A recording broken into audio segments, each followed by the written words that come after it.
Well, good morning, everyone. It's my pleasure to be here to talk to you about one of my favorite topics, and that is program evaluation. And in particular, I'm going to talk about how evaluation can help you improve your projects. So before we get started, I'm just curious, by a show of hands, how many of you have worked with a program evaluator before? Okay, so quite a few of you. So how many of you get really excited at the thought of someone coming in and evaluating your work? Oh, we got a couple. All right. Yes, you're my people. All right. So, I mean, it's no surprise that not everybody gets a really warm and fuzzy feeling when you hear that somebody's going to come in and evaluate your hard work, right? I mean, evaluate in its most basic definition means to assign worth to an object. And when that object is your hard work, sometimes it's a hard pill to swallow when somebody's coming in and telling you what you're doing right and what you're doing wrong. So what I hope that we can impart to you today and over the next couple of days is that evaluation is not here to judge you. Evaluators are here to help you move your program forward to be the best program that it can be. And so I'll start off by just giving the basic definition of program evaluation. And if you saw the webinar, we had this slide in there as well. But I always like to define what we consider program evaluation because I think there are a lot of different definitions out there, and people have had a lot of different experiences with program evaluators. So we define program evaluation using Michael Quinn Patton's definition, and if you don't know who Patton is, he is sort of the father of something called utilization-focused evaluation and also developmental evaluation. But his definition emphasizes that evaluation is the systematic collection of data to make judgments about, improve, inform decisions, and increase understanding of your program. And that all goes towards making your program a better program along the way. So today's presentation is going to cover 3 ways that evaluation can help your program.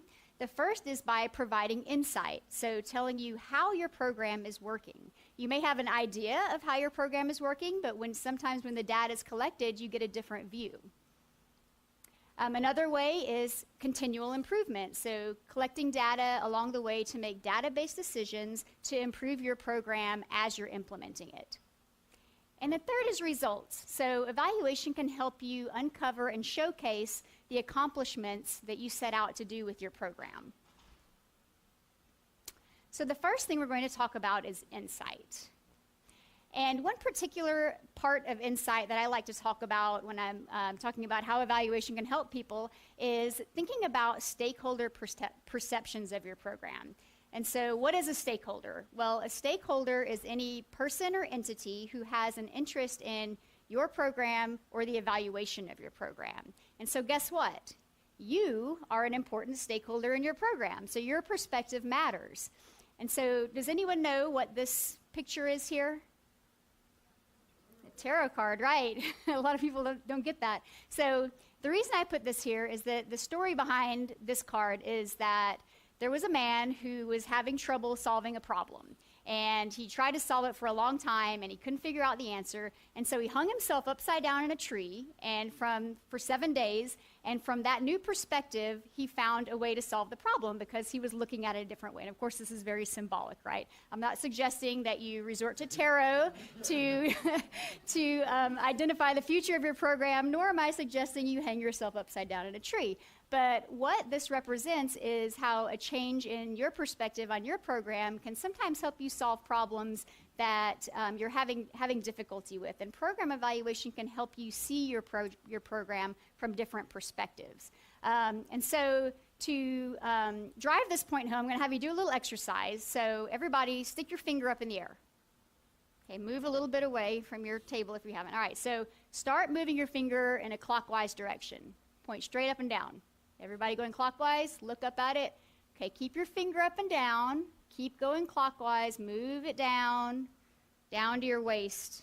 What direction is your finger going? So if you did it right, you should be going counterclockwise now, right? So did your finger change? The direction changed? No, what changed?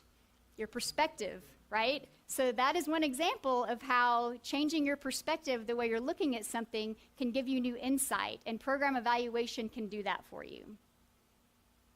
So another set of perspectives that are important are your other stakeholders. So how are they viewing your program and looking through their eyes and how they see things working? And so to drive this point home, I'm going to talk a little bit about a project that I was charged with evaluating years and years ago. And it was an after-school program for STEM students. It was elementary school. And these students had a lot of different programs that they could choose from for after-school enrichment or activities or what have you. And one of the programs was a STEM-based program. And the goal of the program was to get students interested in STEM careers as a possibility and for them to learn quantitative skills and whatnot. And a few weeks after the program was being implemented, the director came to me and said, hey, these kids are dropping out of the program and we don't know why. We're following everything that we said we were going to do and they're just not interested. So the first thing I did was talk to all the stakeholders in the program. So I talked to the director of the program, the mentors in the program, the people who are implementing the program, and I said, what are your expectations from this program and what you're trying to do? And they said, well, we're trying to teach kids quantitative skills, and we're trying to get them more interested in math and trying to get them more interested in science. And I said, okay, well, that all sounds good, and you're doing what you said you were going to do. So then I talked to the students, and I said, what do you guys want to get out of this program? And they said, well, we want to have fun. This is an after-school program, and it feels like it's an extension of our school day, and we're not having any fun. And so there was the disconnect. The people who were implementing the program had one view of what they were trying to accomplish without taking into account that the students in the program were really interested in having fun first and foremost. And if you could make that STEM learning fun, then they would be interested in the program. So that's just one example of how looking at different perspectives of all the stakeholders in your program can help you make improvements. And so another way that evaluation can help your program is through data-based decision-making to make improvements in your program. So has anyone here heard, I know I mentioned it earlier, but does anyone know what utilization-focused evaluation is? Have you heard that before? Okay, a couple of you. So it's actually a pretty simple premise. So utilization-focused evaluation means designing and implementing an evaluation plan in such a way that the results can be used by the stakeholders to make a change in their program or make changes in the program along the way. So, it sounds like a really simple idea, right?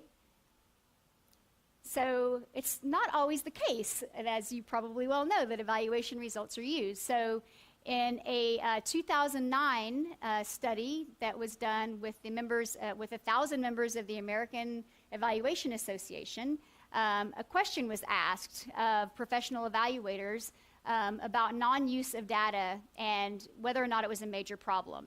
So what percentage would you think of evaluators would say that their PIs are not using the data to implement changes in their program? 25? What was the guess? A large amount, right. Well, you're correct. It was 68%.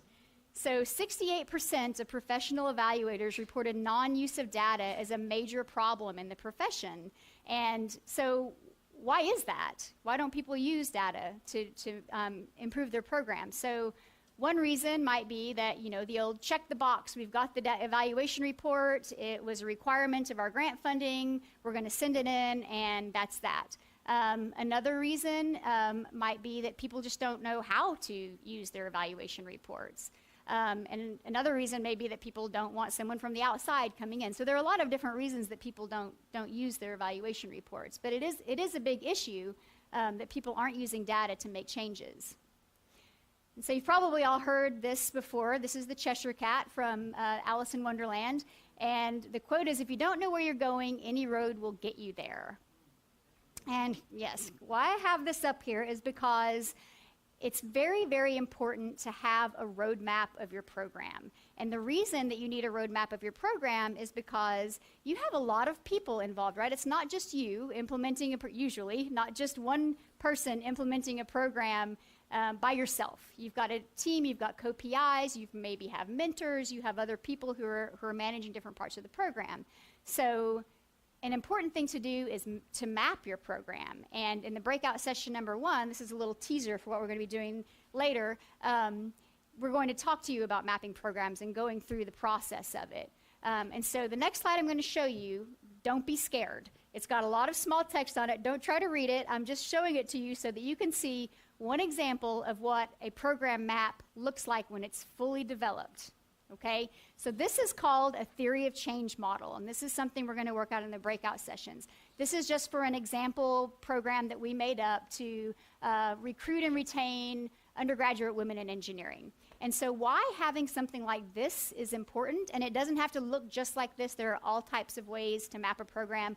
This is the way I like to do it because I think it's the most comprehensive. It also takes a long time. So, there's some other ways that are a little bit less labor intensive that you can use. And one of the breakout sessions actually on Thursday, I think, is on mapping programs, and he'll probably talk about some different ways to do it.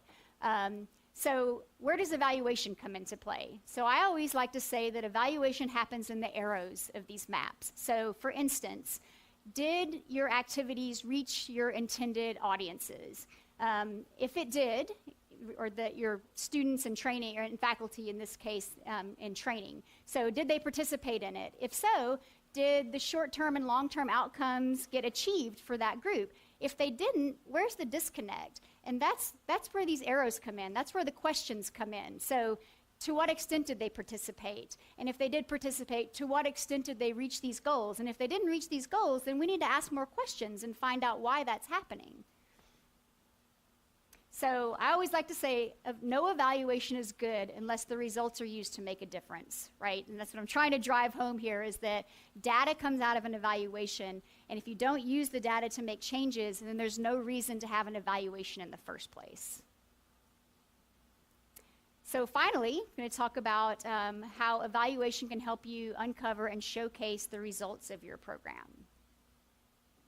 So I'm going to postulate that the insight that you can gain from looking at different perspectives of your program, combined with the improvements that you're making along the way from your database decisions for improving the different aspects of your program, are going to lead to the results that you want, okay? And this is just a little cartoon. Chris Lessey is an evaluation cartoonist in the evaluation world, and he comes up with all kinds of cute cartoons that describe what our jobs are like. But this one shows you that, you better show great results. Well, I have them because my evaluator was working with me along the way, and we not only made changes along the way, but we can also show you the results that we've enacted. And so for now, I'm going to give you 4 tips for reporting results. And again, if you're interested in reporting, Friday breakout session, come see me. We'll talk more about how we can report effectively. So the first one is no surprises, okay? You need to keep your stakeholders in the loop about the progress your project has made as you're moving along. Don't wait until the end, for instance. If your program is we'll use the example of the undergraduates recruitment and retention of women in engineering. You don't want the department head to not know that there's been a big problem in your program the whole time until the end of the program, where you say, oh yeah, well this was a problem and we tried to fix it this way and it didn't work and we're still working on that. So keeping your stakeholders in the loop is important. The second tip is have a dissemination plan. So identify at the start of the evaluation process who's going to need what information when and how you're going to get that information to them. And third, you'll want to pick an appropriate format. So everybody thinks of evaluation reports as the big, long report that comes at the end, right? That's not necessarily the only way to report evaluation data. So I always say use the appropriate format for the appropriate audience. And I'll use the example that I was talking about before with the after-school STEM program. So I went around and I talked to all the stakeholders and the teachers, the mentors, the director, and the students. Well, I didn't need to write up a big formal report to give to the program director to let them know that the students said, hey, this isn't any fun. So we just had a meeting and I said, hey, they said this isn't any fun. And they said, oh, wow, okay, so we need to think of ways to make this more interesting and engaging for the students so that it's more fun. So finally, create understanding with your stakeholders. So be sure to review the findings. Don't just hand a report over and say, this is what we got. You also want to be sure to include unexpected or negative results, even though that's really hard to do for some people. But I always say that those are an opportunity for improvement. So if you're presenting something negative about your program that your evaluation has found, couch that in the framework of, hey, we found this, it wasn't what we were expecting, and this is how we're going to improve upon it. So I hope that the things that I've talked about today can help you to understand how evaluation can help improve your program through providing insight to how your project works, helping you continually improve by making database decision making, and also helping you showcase your results and your accomplishments. And all of these things together, hopefully, will help you develop an evaluation culture in your project, and it will help you move towards continual improvement as you move forward in your project.